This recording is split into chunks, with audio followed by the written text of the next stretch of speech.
welcome. We are the Myths and Solidarity session. Thank you for coming. This is about Spartanburg with some data about the local labor market and a whole bunch of stuff. We'll do introductions momentarily, but thank you for coming out. If you're here, you should have gotten a raffle ticket. If you have not, please let Amaria know, and she will get you a raffle ticket. We've got some door prizes to give away, so very exciting. Yeah, all right. Let's go ahead and get started. I am Dr. Colby King. I'm an associate professor of sociology at USC Upstate. I'm also a founding board member of SIREN, which is the Spartanburg Initiative for Racial Equity Now. We've got Lacey Fry, a recent graduate of USC Upstate in our sociology program, and Seville Williams, the executive director of LifeWorks South Carolina. Just to give you an idea of what we want to talk about today, we're going to introduce ourselves a little bit. Seville's going to tell you about what LifeWorks does in our community. I'm going to talk a little bit about USC Upstate and our sociology program as context to tell you about a research project Lacey and her fellow students did in our senior seminar class last fall. We looked at inequalities in the Spartanburg County labor market. I think you'll all be interested in that. We're going to do a little myth busting, and we've got, and then we'll do the Q&A and give away those door prizes. So, all right. You got a question? Can I donate another door prize? Sure. Labor singer ensemble. Awesome. Thank you. Yeah. All right. Cool. All right. So we thought you'd be interested to know, this is something we discovered back in January when we were all presenting parts of this project at Wofford University, that all three of us are the children of mill workers.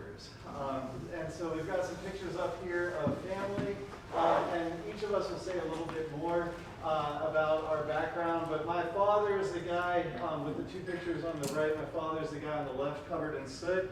He managed the furnaces at Armco Steel Mill in Pennsylvania, and he worked there. He was up about 30 years. That's one day at work.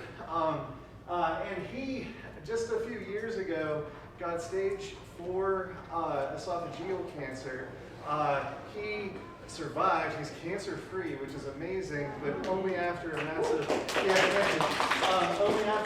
surgery. He's now missing a third of his stomach and a third of his esophagus, but he's alive and kicking, so it's great. But he attributes that to the mill, even if, you know. And then my mom's dad is there on the right. That's me and my brother as kids. He was a truck driver, and that's us hanging out with him at his truck. So working class background, sociology professor. All right, and well, we're going to start with Lacey telling you a little bit about Spartanburg and her experience of the community growing up. Hi everybody. I have spent my entire life here in Spartanburg, and as we saw on the last slide, I was raised. It's actually my grandfather. He worked in Mayfair Mills for 40 years, some cotton mill up until my lifetime, and the mills are a big part of Spartanburg's history. You can go ahead. Sorry. And Spartanburg is and always has been a manufacturing hub. Whether it was textiles back then to now, we have both Amazon, we have BMW. We are gaining Oshkosh, quite a few different bits and pieces, and all of these different industries have always depended on workers. No matter how much the economy thrives on them and how much the managerial staff may have made through the years, it was the workers that built Hub City and the textile town. However, once a lot of those mills started shutting down in the early 2000s, 2001, Spartanburg started gaining a new reputation. We were noted as being the 12th most dangerous city in the entire United States. And obviously that was a very contested claim, especially for people who have been here our whole lives and never experienced something like that. However, that is not to say that there were not neighborhoods that were massively disadvantaged with the shutdown of the mills. We eventually gained the nickname Murderburg.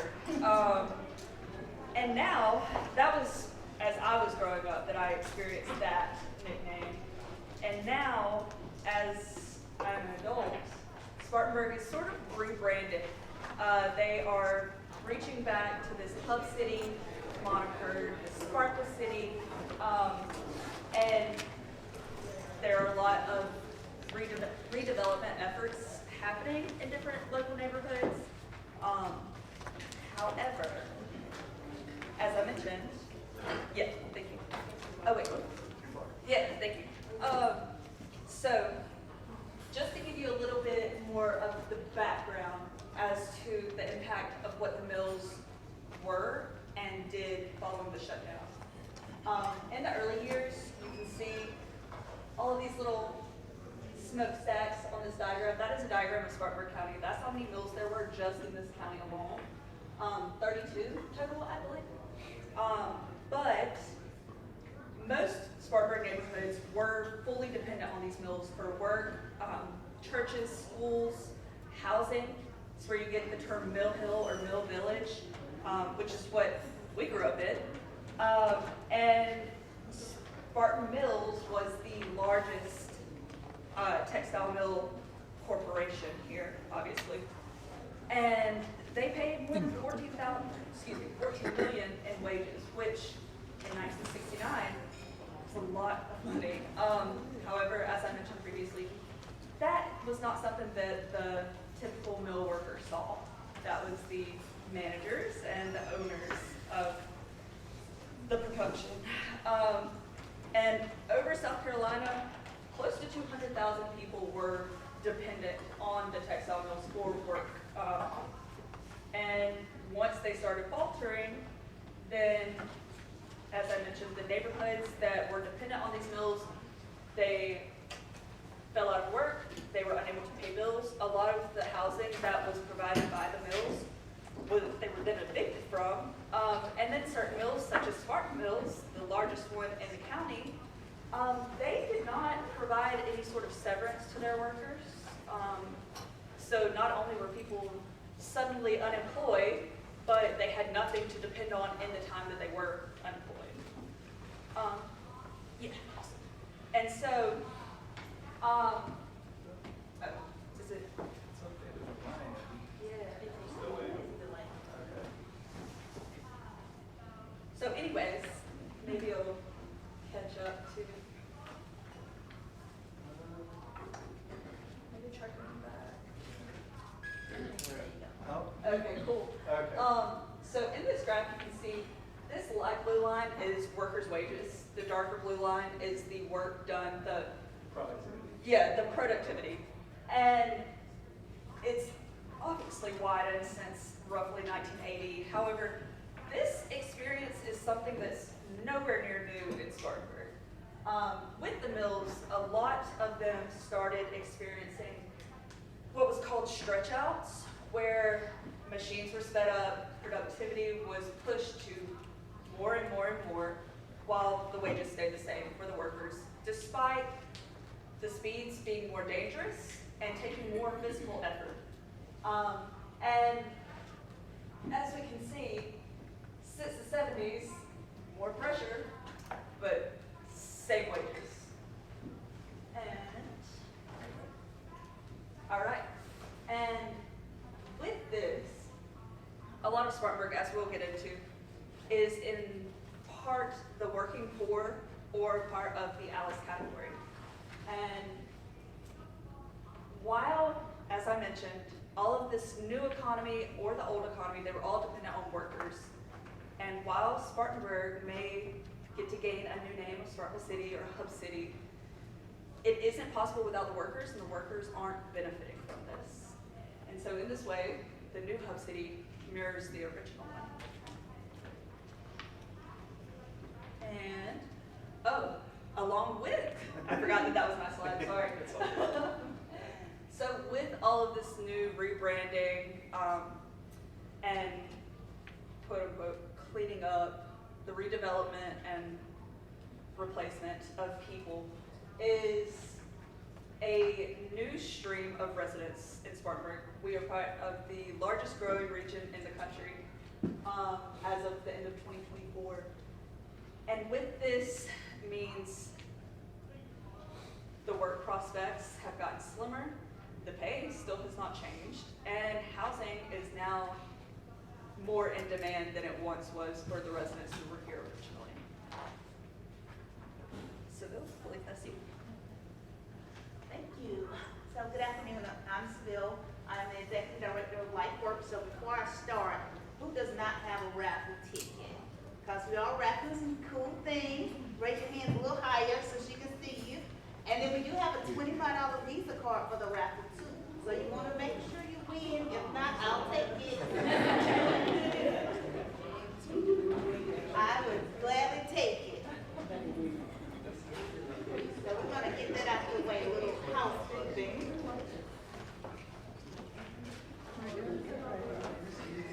So we have like 11 chances to win, so we got a couple things to give away. I know. I'm excited. All right, she's almost there, so I'm going to start. And we're just going to talk a little bit about, there's some issues, and I'm sure most of your communities you experience this, right? You have the rent increases, your pay does not. That's a problem for a lot of us. So we're just going to talk about how some of us who are nonprofit leaders, those who are advocates, are working against the system and trying to work against those policies and practices that are keeping the working class from being upwardly mobile. And that's where you're going to find LifeWorks. So of course you can see some of the things we do. We work at the local and state level as it relates to voting rights, human rights, redistricting. We are working on making sure that those who are working have access to educational opportunities. If you don't have a GED, we do express GED prep.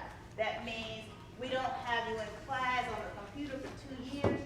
We're trying to get you to obtain a GED in about 4 to 5 months. So we do face-to-face tutoring. We also do online. And we do that for free because we use donations to help pay for our tutors. Next slide. All right, so this is really just some history about us. We have been around in the community. We started in faith-based, so we worked for a lot of churches. And 2008, just imagine, Spartanburg, South Carolina, and the Upstate had an increase in HIV cases and sexual health issues.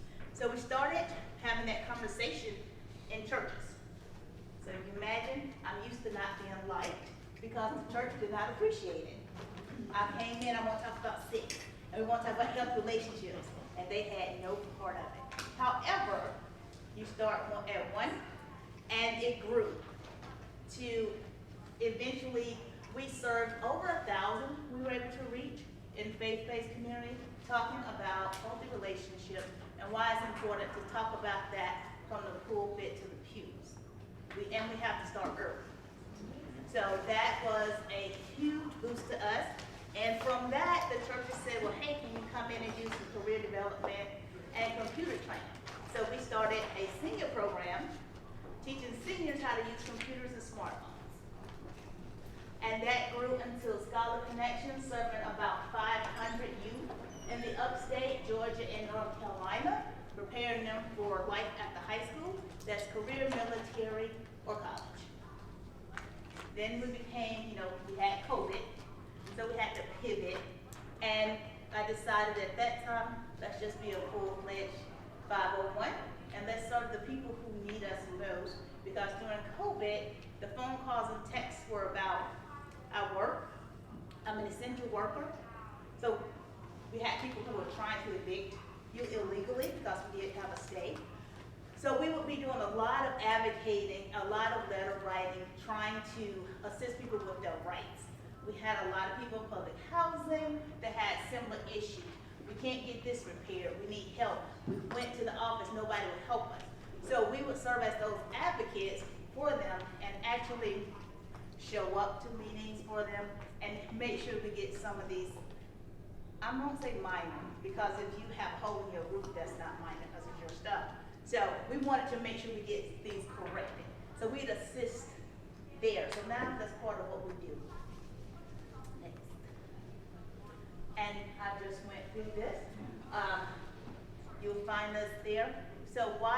do it though. Of course, in the beginning, you saw that my mom worked at several mills.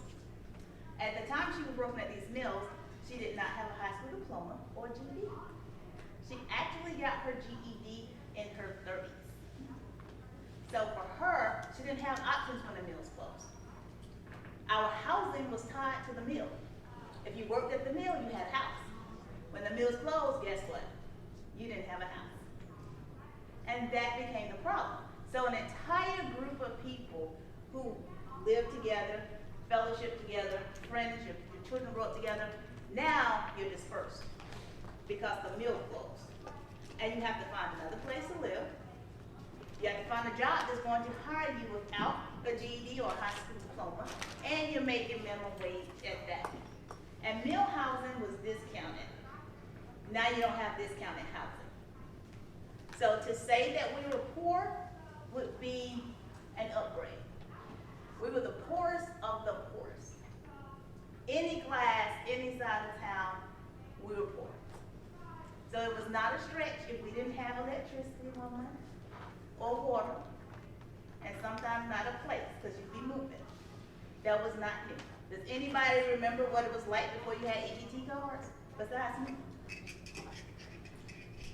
These EBT cards are nice. I would love to have one with my name on it, but I can't get one. But I would love it if anybody's out there co-signing. Before you had the paper food stamp, when you had to go stand in line for half a day to get a block of cheese, a white box that said cereal or milk that was powder, and you had to mix it. Not just fancy baby formula, but that was the milk for the adults. We had that experience growing up, and that's all because a plant closed. And no one thought, hey, these families might need resources. So we worked to make sure, not only when plants close here or when jobs shut down, but for those working in industries where you may not be able to take off work because you don't have benefits, you don't have PTO, you can't go study for the GED. We want to make sure you have an ally who can say, what day are you off? Sunday? We can meet you Sunday and help you study. We can make sure you don't have $7 for a pretest for the GED. That's okay. We're going to pay for that pretest. Working people need support too. Our government doesn't understand. They all want to fight and say to them, we're here for the poor. Well, they are poor with a job and still poor. Can't pay their lights and they're still poor. You can't afford to send your kid to camp during the summer. We can't ask for a school voucher for private school because we have a job. And I just think that's unfair, so that's why we exist. Next. All right, so I just went through the whys behind what we're doing. But also, right now in this climate, Spartanburg County and the nation, you can easily see that we're being attacked. We are the ones that are squeezing the life out of us. They're taking every penny from our check with these taxes, and they're still attacking us. A couple of years ago, people were like, we would never have Roe v. Wade rescinded. I'm like, have you not been watching? Do you not see these people? They are extremely aggressive and disrespectful to our rights. If we do not show up at places like this, if we do not have the loudest voice, if we are not participating all the time, it's going to be 1942. All of us going to be making $7.25. So we have to use our voice and use it often and consistently to make sure that they know we are not going to stand for this.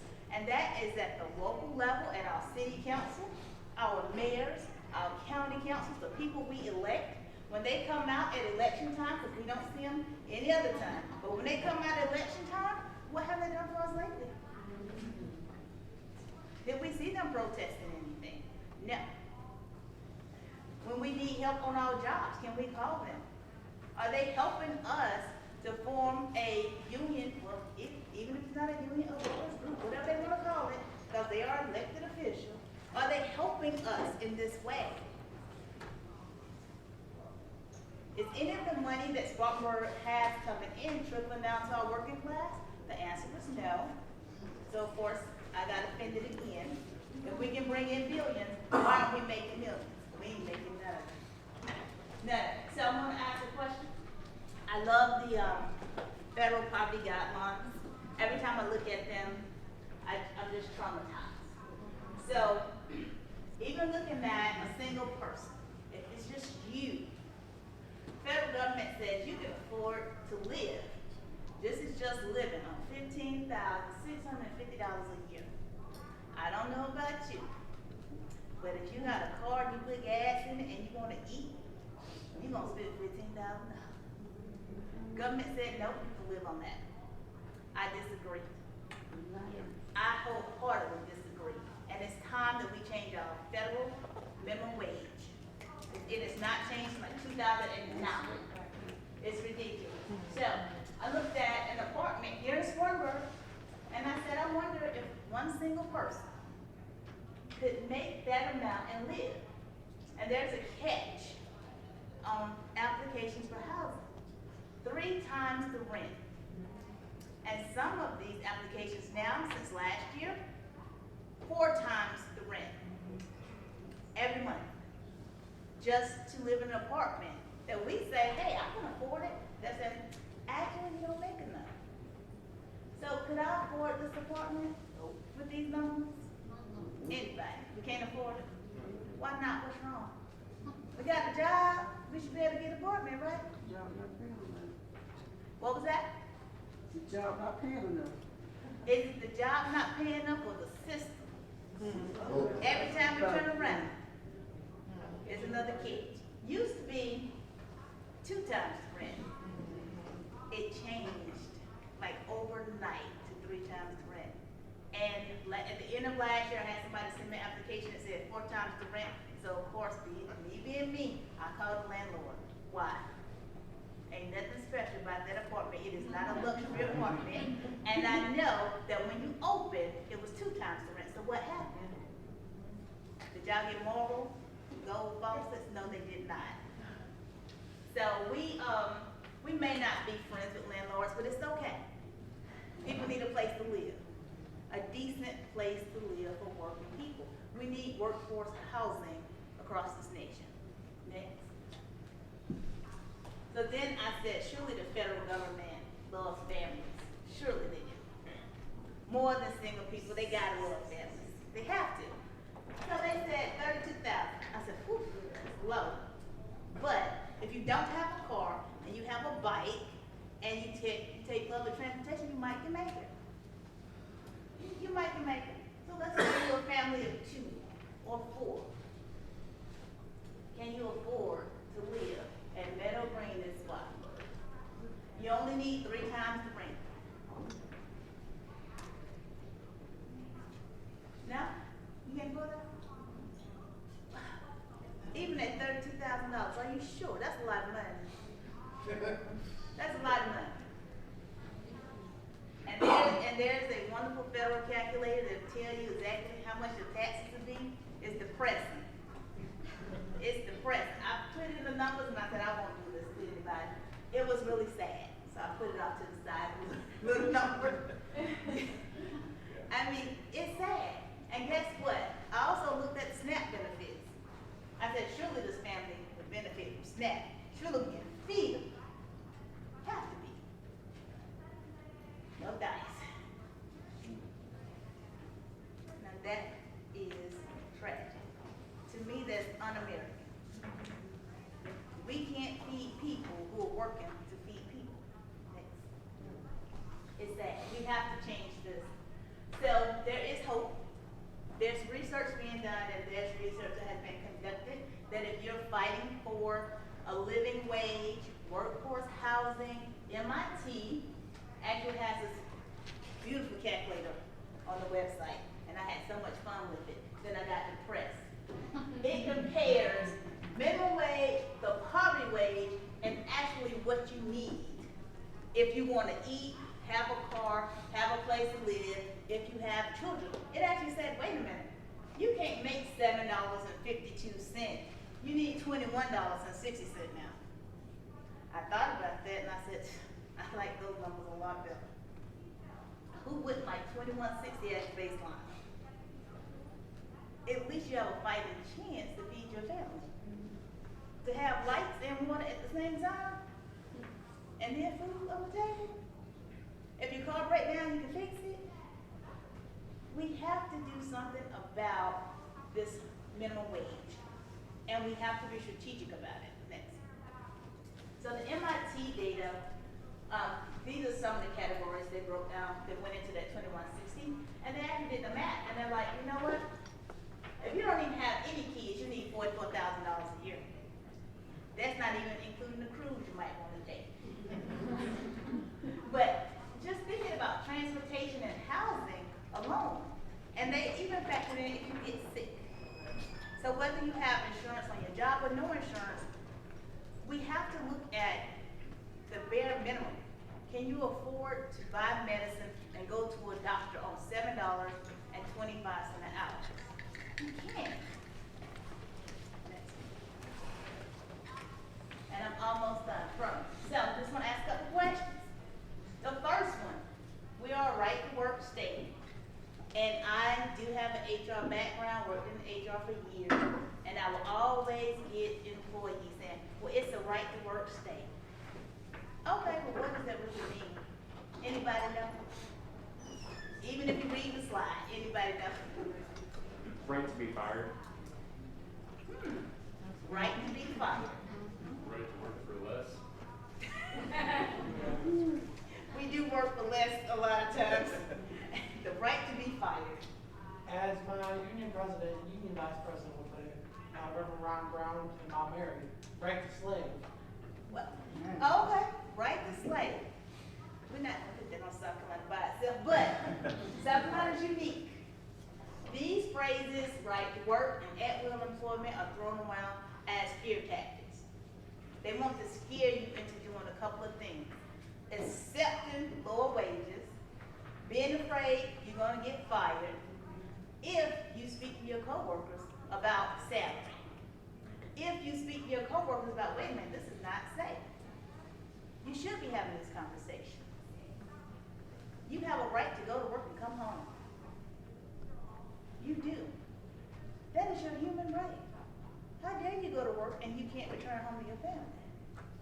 And I say this because my niece lost her uncle last year at a plant here in Spartanburg County.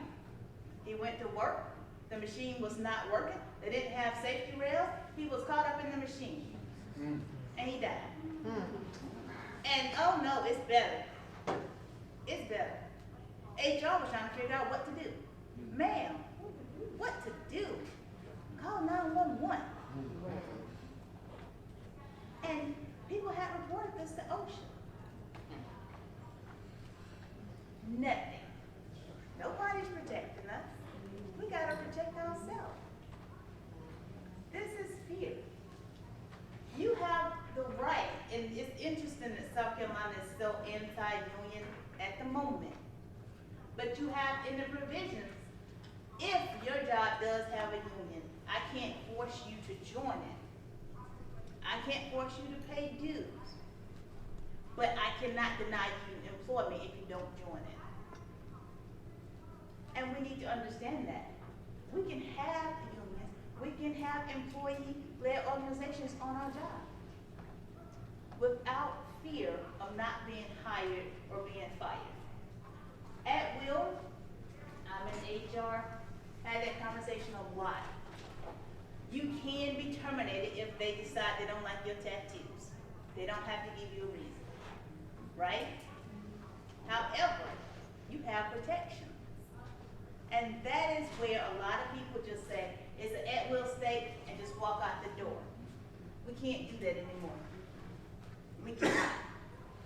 If you are harassed on your job, if there's discrimination on your job, whether it's ageism, which is one that I experienced on my job, with a lot of workers being terminated because they were young, they didn't understand the culture. You gotta teach them. You gotta train people. So instead of firing them, well, that's ageism. That's a lawsuit. So there could have been a lot of people in Spartanburg County with a lot of money, but guess what? They were tied. They just said, forget it, it's an at-will state, I won't win anyway. I promise you, there are attorneys in Spartanburg, Greenville, Columbia, Charleston, who would love to talk to you for free. They would love to. They don't get paid unless you get paid. So before you throw up your hands, say, did they violate any of my human rights? The next job may be worse, and you might end up working for the same people. But I've had elders, we used to do severance packages, and one of the coworkers spoke to the employee and told them they didn't qualify for severance. Now, we're servicing 20% of the workforce. Why wouldn't you qualify? And she said, oh, because you agreed to stay on and help us until we close out the store. Well, no, that's not right. You're talking about several $1,000s. So the person was moving. She said, well, so that's no big deal. It's just money, and the company can do what it wants. No, the company can't. If I offer you a severance package, say it's $20,000. And then I come back to you and say, you know, we're gonna leave your place open for another 2-3 weeks. Can you stay on and help us? You've already signed the documentation. I still owe you $20,000. Do not leave money on the table. And we have to, the only way we're going to get this is knowledge share. If that means you're joining forces on that job, do so. Knowledge is power. And so is technology, but it's catching up in a minute. There we go. So, when I say knowledge is power, I do believe that 90% of what LifeWorks does is education. Whether it's in the housing space, it's in college and career, whether it's in human rights, we focus on educating and sharing information, which is why we can afford to do a lot of it for free. But one of these facts I found very fascinating. Can you tell which one? Anybody? So you might see it too. It's fascinating, isn't it? And when I saw this, I said, you know what? If everybody who works and all of our friends who are poor like us, like me, if we all got together, we can change our city government, our county government, our state government. Wait a minute. Can we change the person in the White House? I think we can. We didn't show up last time. That's okay. We have to show up this time. Because this is going to be a rough ride for us. Every liberty we think we had is under attack. Okay? So we need to talk to all our friends, our cousins, at every barbecue this summer. It's time we show up, show out, and do it loud and proud.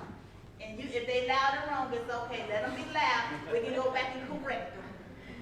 Now, this is it for me, but what can we all do? And it's important that we do so. It really is. You have to not be afraid to ask for help. If there's something you're unsure of and you say, could this be a legal issue? Reach out. There are so many people around here in logo t-shirts that represent different organizations. Get their contact information. Send an email, send a text, call them out the blue and say, this is what I'm dealing with. Can you help? If they don't know, they know somebody who knows somebody who knows somebody. That part. You always want to ask for help because you're not by yourself. Next, use your voice. We show up here, I have a feeling that you all are not afraid to use your voice, and I love that. I love it for you and for me. But we have people who are. And respectfully, we have to meet them where they are. So if they're afraid at that moment, that's fine. But gently, we need you to show up in presence, even if you can't speak. We need you to show up so people see numbers.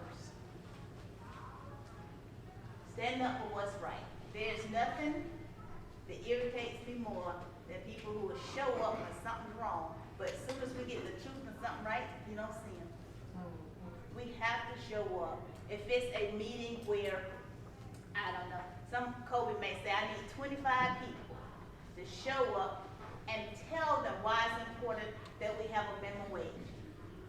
Show up, be one of the 25. Because the same way the city, the county, the state, they need you to show up so they can say, we need this funding to support this program. And you show up for that even though you don't see no money out of it. They cut Medicaid. We need you to show up to fight against it. If you don't show up, they're gonna say, ain't nobody worried about it. We don't need Medicaid no way. We have to show up. And if there's a petition and you can't show up, sign a petition. It's just your name. They didn't ask for blood, I promise. I've signed several. There's no blood asked for. Last, serve your community. This is the most important one to me. We need you not only at the polls. We need you on the ballot. I can't say that enough. You do not have to be perfect. As you can see from this front, nobody cares about your background except your opponent. We need you to care enough about the community that you put your name on the ballot. Don't think about, oh my God, when I was in grade school, who cares? We can't even go back that far. But most of us in this room, they didn't even have electronic records, so it's okay. There were no Polaroids being taken. We didn't put everything on social media. So we'll never find out what you did. We need you on the ballot. We need you looking in your organization. Who can run? Who can represent us?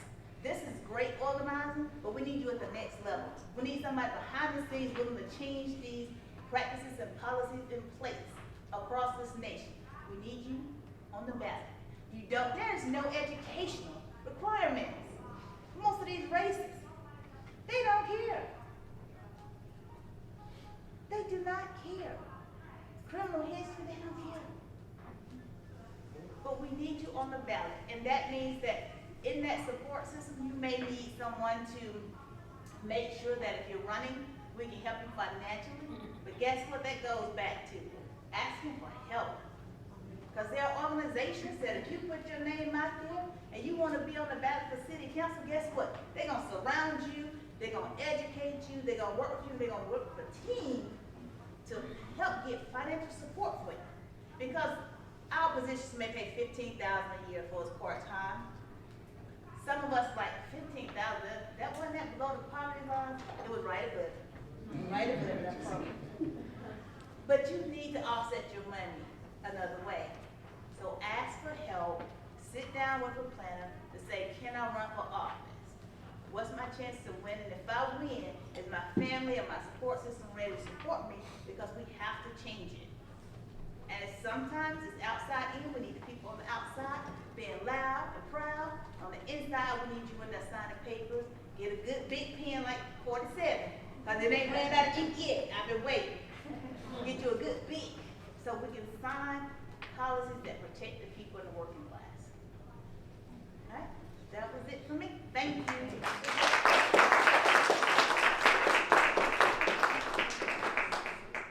Okay, I'll add a few things to this to give you some more information about this research project that we did and the light that it shed on local Spartanburg labor market for us and inequalities here. I want to emphasize, though, what Seville was saying earlier. She said you have to protect yourself. Knowledge is power. Protecting yourself is one thing. We also need to protect each other, and I'm an educator, so of course I think the way you do that is you share information, you educate those around you, right? The way you protect yourself from pay discrimination at work is you talk to your coworkers about your pay, right? The way you protect yourselves from the machine getting you at work is you talk to your coworkers when the machines are moving too fast. So let's go ahead. I showed a picture earlier. Oh, it didn't come up. Hang on. Let's see. I think clicking the buttons works better. Okay. Yeah. Although it's still slow. Okay. I showed a picture a moment ago when we first started. My dad covered in soot in the steel mill. I'll share this story as we wait for the sun. Here we go. Okay. This is a picture I took. He's over there, tiny on the left, with the backhoes and the building on the right. This is a picture I took of him just a few years ago when I was home back in Pennsylvania. That's a building he had worked in. He had managed furnaces in that building. He had been up on the roof of it. The steel mill that he worked for was Armco Steel. It's been bought by AK Steel in Cleveland Cliffs. It's merged and been become part of larger steel conglomerate operations. The mill is still operating in Butler, and as far as I understand it, they're still making just as much steel and just as much money, but with technological advancements and innovation, they're using less and less workers to do it, right? So this is one of, it's not all jobs being going overseas. Some of it is efficiency in the workplace. And one of the things I learned growing up as I've watched employment at the mill shrink is that it's easier for capital to move than it is for people.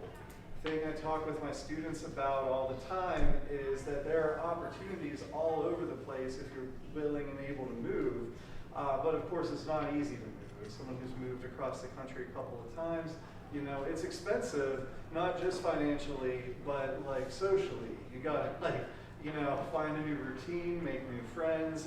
Your resources are all, you know, even finding like who's the car repairman that I trust, you know, is all work, and it's a tax on moving for folks who want to do it. But a person's place shapes their opportunities, and this motivates my research, my teaching, and my advocacy. And I wanted to share this. I just saw this last week. This writer, Mary Pazula, posted this on her Substack. She was writing about how college should be an opportunity for all, and this is the perspective I bring into my work and my teaching. She was responding to this conversation that we have in sort of national culture about, like, well, plumbers don't need a college degree, right? You don't need a college degree to be a plumber. And she wrote, but, you know, maybe they do, right? We all deserve to know how the Constitution works and how economics work and how the country that depends on their labor, our labor, is run. They deserve to know the difference between good and bad information. These are things every human needs and ought to share. And this is basically exactly captures my sentiment about teaching and why I do it, especially at a public institution like mine. College education should be available for everyone who's interested. And we bring this into our program. If the slide will update. We developed, over the last couple of years, my sociology colleagues and I at Upstate developed a new concentration in community development studies. We do practical, community-engaged teaching. Here's some pictures. You can read about our program. We wrote a piece about it on the Everyday Sociology blog, so if you Google search Everyday Sociology and my name, you can find this piece. And we've read about the program here. But we do practical, community-engaged education that helps students understand how their communities work and how they can improve them. We get out into the community, working with organizations like LifeWorks, doing research in the community, and learning about the community's history. If you want to go ahead, we know like to what extent, right? And so I was digging up the data on this, and yeah, if we can bring the bubbles up, here we go. The left bar shows. Whoops. Sorry. That's all right. Oh, there's another photo. Okay. There we go. The left bar shows all the workers in Spartanburg County who are in poverty, and the color codes are which occupation category they're working in. Green, for example, is the managers and the professional specialty occupations. I'm a professor, so I would be in that category, professional specialty. So I'm green, and I'm fortunate enough that my salary puts me above 2x poverty, so I'm the far right bar, green on the far right bar, right? But here on the left, you can see that even looking at managers and professional specialty occupations, more than 10% of Spartanburg's workforce are in poverty. What's interesting is that service jobs comprise a relatively large share of workers in Spartanburg County who are in poverty. If you look at all the working people in Spartanburg County in poverty, service workers make up a much larger proportion of that group than they just are as a part of the population. Now, we hear a lot about manufacturing and warehouse and other industrial jobs coming to Spartanburg County. Those jobs pay excellent, right? That's why they're coming here, and people are very excited about them. Well, maybe not exactly, because if you look at folks in the missing class who are working within the missing class, they're The operators, fabricators, and laborers are the brown squares or the brown rectangles, and they make up a larger share than they should of folks in the missing class. So the service industry is creating a lot of working poor and poverty folks, and the operators, fabricators, laborers folks comprise a larger share than they should of the missing class. All right, so what do we do about this? We've heard about LifeWorks, and I've made a pitch for education meeting for everyone, both for economic mobility and just for civic engagement and all of that. But I'm also a founding board member of SIREN, the Spartanburg Initiative for Racial Equity Now. We work toward racial equity in Spartanburg. We have pushed and advocated for equitable redistricting after the 2020 census. Everything from school board districts to city council to larger and larger districts. And the idea that we were pushing for is basically, you hear a lot about gerrymandering. We were trying to be the anti-gerrymandering group in town. We advocated as best as we could. Not entirely successful, maybe not surprising, but it's good to have the argument, and we're gearing up to push for better redistricting after 2030. We also, this past fall, we hosted Get Out the Vote concert. My friend here, Jason, basically organized the whole thing on his own, but it was really cool. You can see in the pink there a picture. We got Adia Victoria. She's a folk singer who you may have heard of. She's originally from Spartanburg. She lives in Nashville now and tours the country playing her music. She had never played a show in Spartanburg, even though she grew up here. We got her to come back and play a show, basically a homecoming show for her. And the money we raised, we used to help with Get Out the Vote efforts. We paid people in the community, mostly young people, to go knock doors for a couple weekends before the election with that effort. We're currently pursuing a hate crimes ordinance for the city of Spartanburg. We want our city council to pass a hate crimes ordinance. South Carolina is one of only 2 states in the country without a hate crimes law. We have seen about 20 municipalities across the state of South Carolina pass hate crimes ordinances. Charleston, Greenville, Columbia among them. Richland County just recently passed a hate crimes ordinance, and we'd really like to see Spartanburg City Council pass a hate crimes ordinance here as well. One of the things, we're getting some pushback on this, as you can imagine, right? Because some folks are thinking like, oh, that looks like that terrible thing that some of these folks talk about, that like, it looks like maybe you're doing some DEI, right? Are you sure you're not doing some critical race theory, right? Which, we're not, but also that wouldn't necessarily be bad. I think they've got a misunderstanding of both of those things. But it's been, at the same time, very good, I think, we've seen, and as you all do your advocacy efforts in your community, I think you'll see the same thing. It's been very helpful for us to have something to be proactive about. We're not just responding, it's not just protesting. We're pushing forward on something that the community ought to be doing. And it feels really good to be doing that, and it's one way to keep folks engaged and moving forward. All right, Mythbusters. We wanted to, we promised, we thought this would be a little fun. We promised to bust some myths. Myth, people are moving here for good jobs, right? That's number one, right? And sure, some folks are. We do have a lot of folks moving here for jobs. We also have a lot of people moving here for retirement and for other things. But in reality, as we saw from the Sociology Research Project, nearly 1 in 4 of all employed people in Spartanburg County are working poor, either in poverty or the working class, or missing class, I mean. Second myth, people are moving here for the cheap cost of living. I think we've already deflated that myth with Seville's numbers on rent, but we have some more information here. The median rent price for 1 and 2 bedroom apartments in Spartanburg was $1,600 in March of 2024. That number was only $832 in January 2017. So in just 7 years, it went up. What is that, like 30%? Maybe, yeah, about, maybe a little less. Something like 25-30% there. All right, people are moving here because it is a great place to raise a family. I've got a 7.5-year-old and a 4-year-old. They're awesome. It is very fun to raise them here in this community. We've got a lot of good neighbors and friends, a lot of good things going on, but it doesn't mean it's easy.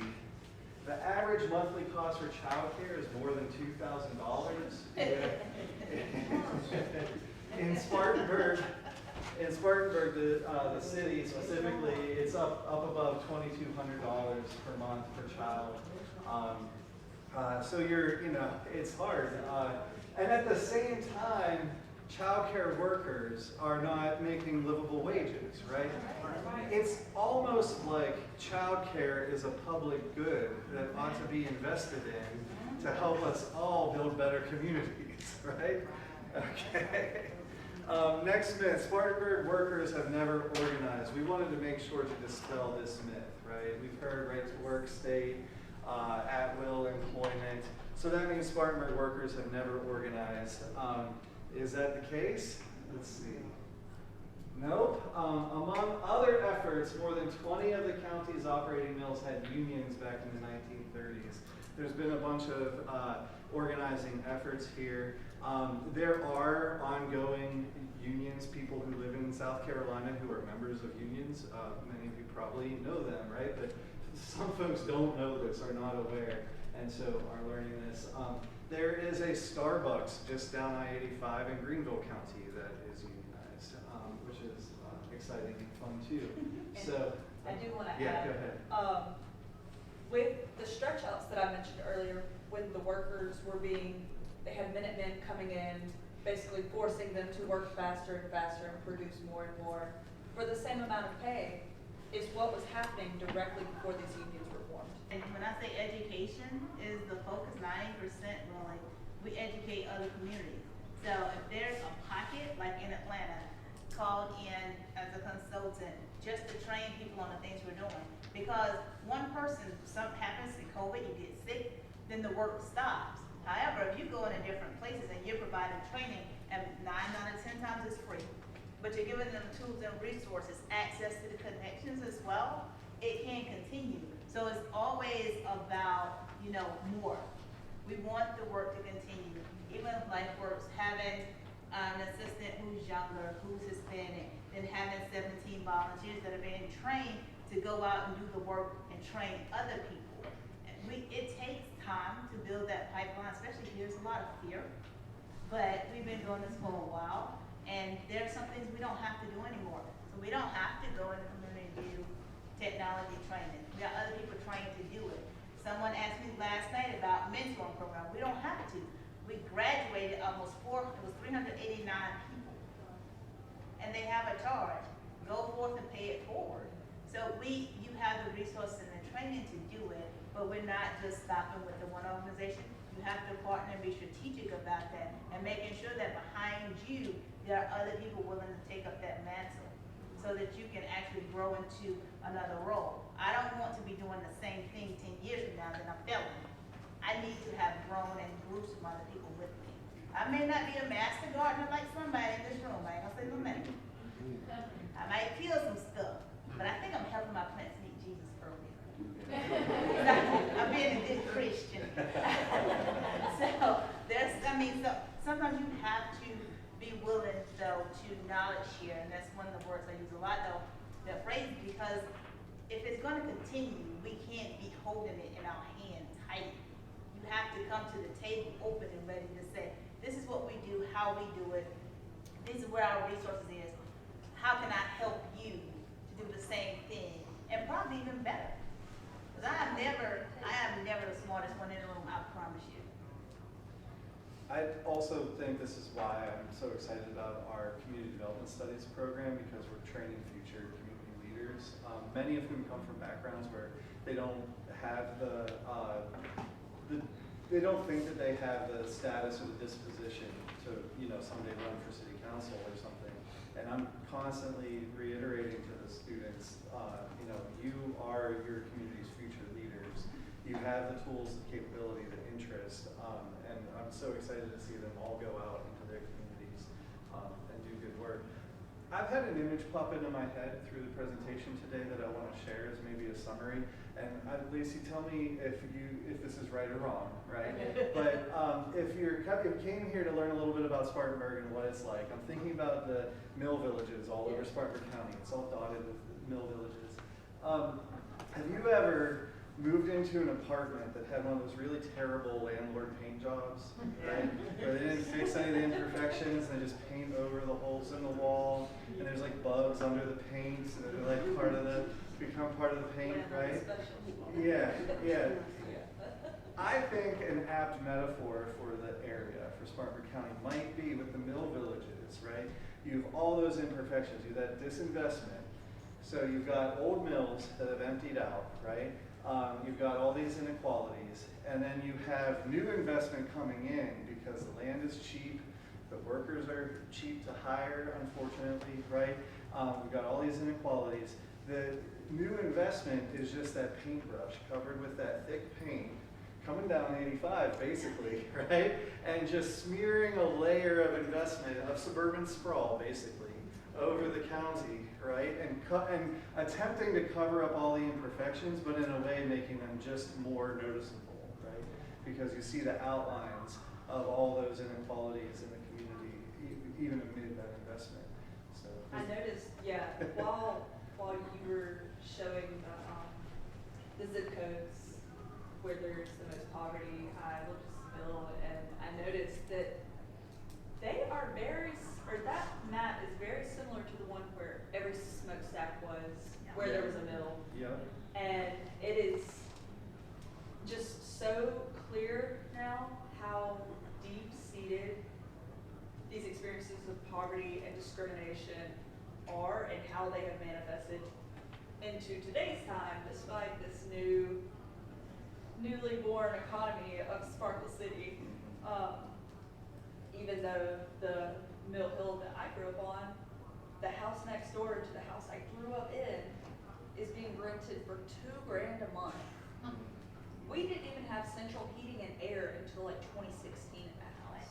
We hung blankets in the door to keep the house warm. $2,000 a month.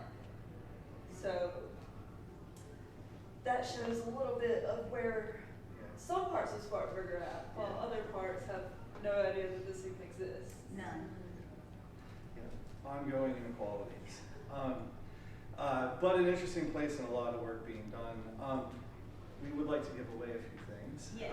So we can take questions one-on-one after. I'm happy to talk more. I think we have, Seville and I have our contact information here if you want to get in touch. But let's. And on the tables, we have Yeah.